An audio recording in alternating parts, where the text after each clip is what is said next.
It's Sleeping in Trees, the audiobook. Chapter 16, Independent Contractors. Dinkle's mother owned a boat factory.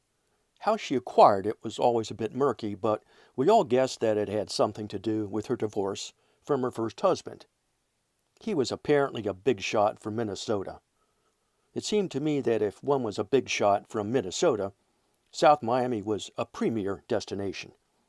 There were a lot of people from Minnesota around. I suspect it had something to do with the far north state's infamous 2 seasons a year, swat and shovel. We had swat and sweat, and this was deemed somehow preferable. My family knew boats. Lobster in particular could recite all manner of statistics regarding most of the runabout open fisherman class we spent so much time in and about, and sometimes under, while growing up on Biscayne Bay.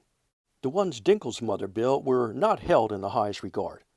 She seemed to limp along, with her products never really breaking out meaningfully in a very competitive marketplace. She competed against Boston Whaler, a perennial favorite in local waters. We had one. I do not know why it was a perennial favorite. Its flat, double-hull design was obviously built for calm seas, glass-smooth lakes, or slow-motion trawling. In any body of water, with rougher than 6-inch ripples, it would pound away furiously.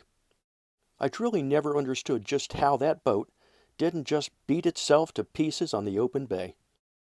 Mako, Bertram, and Woodson were other popular brands.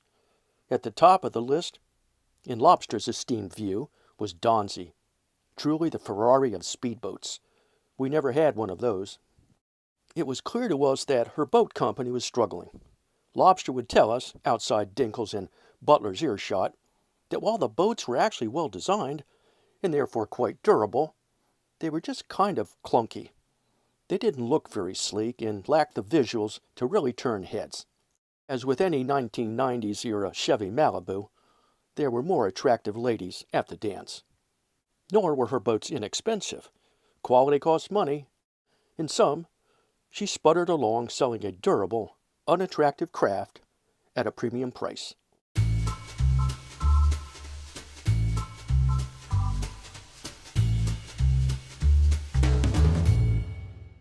Early one Saturday morning, Dinkle woke me up by rapping on my bedroom window. He had a way we could earn some money, or so he said. With only our allowances, meager and intermittent as they were, I was very interested in his proposition. I jumped out of bed, threw on a t-shirt and shorts, and headed out into the garage. He was waiting, seated comfortably on Dad's big red Toro riding lawnmower, hands gripping the chrome steering bar. He wore black shorts, a white t-shirt, and black scuffed-up dress shoes with laces missing and tongues hanging out. His hair looked like an unruly hay bale. I remember the day my dad's big Toro arrived, gleaming bright red as it was pulled down our street, loaded in a well-used delivery trailer by the local lawnmower dealer. The crusty old chap stepped out and greeted Dad with a smile and a firm handshake. He then proceeded to spend the better part of an hour in the hot morning sun, going over the sophisticated machine in great detail, feature by feature. It had, of course, a throttle and brake pedals, a spring-suspended seat, big knobby tires, and an engagement lever for the horizontal spinning blades. One setting, and the blades were released. Another setting engaged a pulley and belt and instantly spun them up to high RPM, clearly ready and more than able to pulverize most any debris the heavy machine rolled over, including tree roots, baseball gloves, footballs, shoes, and of course grass. More than just spinning blades, there were innumerable adjustments for height, angle, and pitch. Maybe this machine also flew.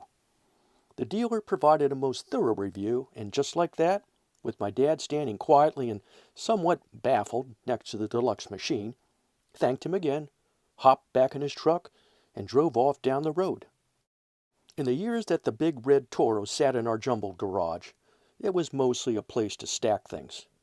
Sometimes the cat sat on it. To my recollection, I saw Dad drive it around the yard just once. It was a daunting apparatus with a myriad of complex controls and he looked uncomfortable up on top of it in his shorts, sneakers, and short-sleeve work shirt. Within about 30 minutes that day, he was defeated. The pounding heat and blazing South Miami sun were just too much. He was, in effect, seated atop a large, very hot engine. Overwhelmed and near heat stroke, he parked the beast in the garage and disappeared into the cool air conditioning for the rest of the afternoon.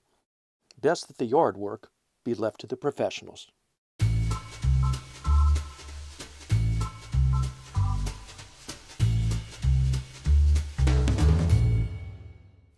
Dinkle's proposition was clean and simple. As he sat on the mower and pumped the foot pedals, he laid it out. All we had to do was ride in the cab of their boat-shipping tractor-trailer up to the factory off I-95 in Hialeah. Bales of fiberglass needed to be moved from one part of the factory to another. They were large but quite light. To him they seemed like jumbo balls of cotton candy. How challenging could that be? Maybe there would be a forklift we could drive around as well, he suggested. And we would be paid, of course. It was a deal. As Dinkle and I headed out through the kitchen after breakfast, I informed my mom that I would be gone most of the day working. She gave me a funny look. I informed her that we had become independent contractors. Soon we were rumbling up the expressway in a big white truck on yet another sunny and very warm Saturday morning. Dinkle and I were feeling pretty good about our latest employment prospects. The truck driver was also the foreman at the factory. He was a garrulous young man with many a story about how he had been around boats his whole life. Not only was he a merchant seaman, he said, he also raced boats in the open ocean, he said, and was now running a factory that built boats as well. Dinkle and I were both quite impressed with how much this man, barely in his 20s, had accomplished at such a young age. We arrived at the factory, a cavernous cinder-block structure with tall ceilings high enough to accommodate the building of a boat set upon a large trestle-like frame. It was as hot as Hades in there. The foreman laid out our jobs for the day in his calculated southern drawl. On shelves high up on the second floor of the factory were large stacks of fiberglass bales. There was a matching empty shelf across the factory floor on the opposite wall. We were to transfer those bales of fiberglass from one side to the other. Now, I was not a factory foreman, but at once, to me, this made no sense. For all I could tell, the shelves were identical. Why would we be moving the bales from the left side of the factory to the right? What purpose would this serve? Dinkle had no clue, but did not seem to care either. He was an extremely diligent hard worker. Once set to a task, he would toil away doggedly until complete. His mother obviously knew this well, thus the solicitation and job offer that Saturday morning. I reminded myself that this was pure manual labor with no intellect or analysis necessary.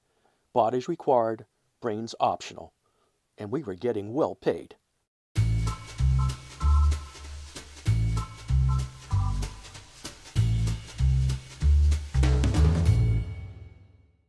We set to work and both quickly realized two things. The shelves were very high, and so was the temperature. We needed to use a long aluminum ladder to reach them, and the higher up the ladder we climbed, the hotter it became. It was a serious challenge, but Dinkle and I had agreed to take this job, and we were committed to carrying it out with diligence and enthusiasm. Within an hour, we both realized what we were up against and were beginning to have second thoughts. Drenched in sweat, we had barely made a dent in the massive wall of fiberglass bales. Carrying them down the tall, flexing aluminum ladder meant potential peril at each step. We had to lug them all the way across the factory floor to the opposing ladder, dodging a line of boats and boat builders on a general assembly line en route and, while balancing gingerly with the bale on our shoulders, climb to the top of the empty shelf and stack them against the wall and ceiling.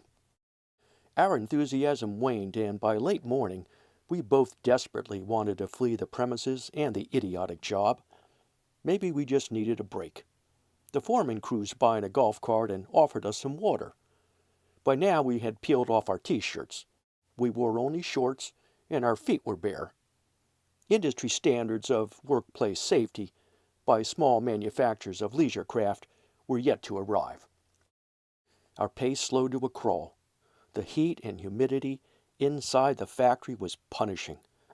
I estimated the temperature was approaching 95 degrees, and there was little or no ventilation. The building had large industrial fans high up on the walls, but for some inexplicable reason, they were not spinning. Finally, it was time for a late morning break. Dinkle and I collapsed on a stack of fiberglass bales. The foreman sauntered by and suggested that fiberglass could be itchy and that we might find a more agreeable spot to rest. With no more than a couple of bologna and cheese sandwiches for lunch, we were soon back to it. Dinkle and I were dying. This could not go on. The heat and humidity in the torture chamber was simply beyond what a healthy human could withstand. Judging by a quick look, the job was only about 1/3 complete. We took to hiding and positioned some bales on the upper left side shelf where we could sit out of view of the foreman. Every now and then he would swing by in his golf cart, and we would pop out and shove a few bales toward the ladder.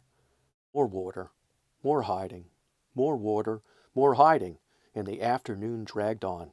The heat was relentless, the job mindless. We were soon losing our ability to even function. The thought of approaching the tall ladder with a bale on our backs was now a terrifying consideration. It was 12 feet down to a concrete floor. With a little more than half of the bales transferred from the left shelf to the right shelf, we were spent. We could do no more. The day was done, even if the job at hand was not. Defeated, Dinkle and I slumped on a couple of bales, heads bowed. In a few minutes, the foreman rolled by in his golf cart, and he told us that it was quitting time. He offered us a lift home.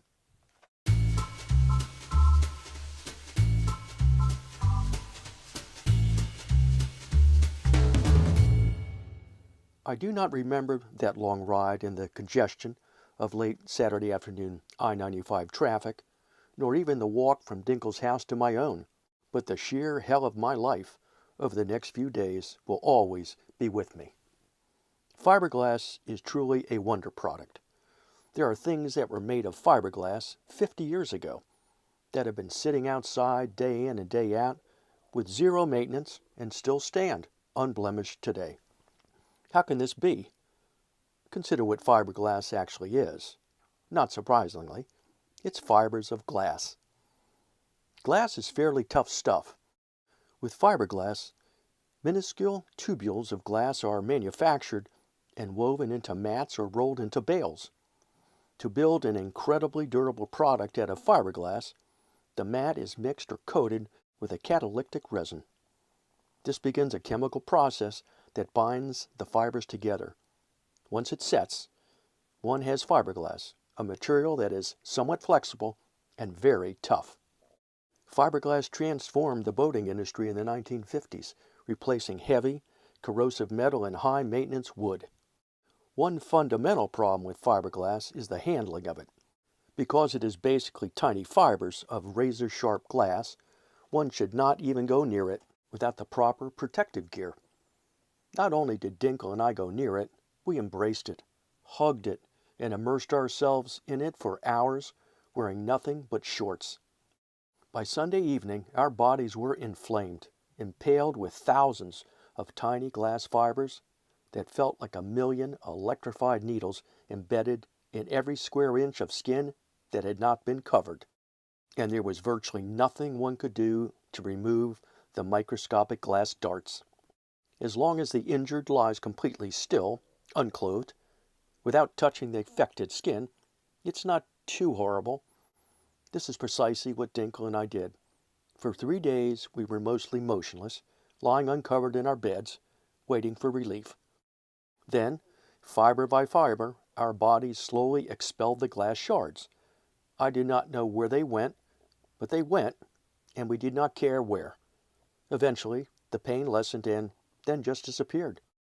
Dinkle and my short-lived careers as independent contractors ended abruptly. The most devastating part of that very painful experience was that, because the job had not been fully completed, there was no compensation ever received. Not long after that hellish affair, the foreman's golf cart spun out of control, crashed into some barrels of resin, and he was fired. Combine excess energy and youthful bravado with old-fashioned glass Coke bottles, and you could have trouble. Next up is Chapter 17, and it's called The Lincoln Gets New Treads.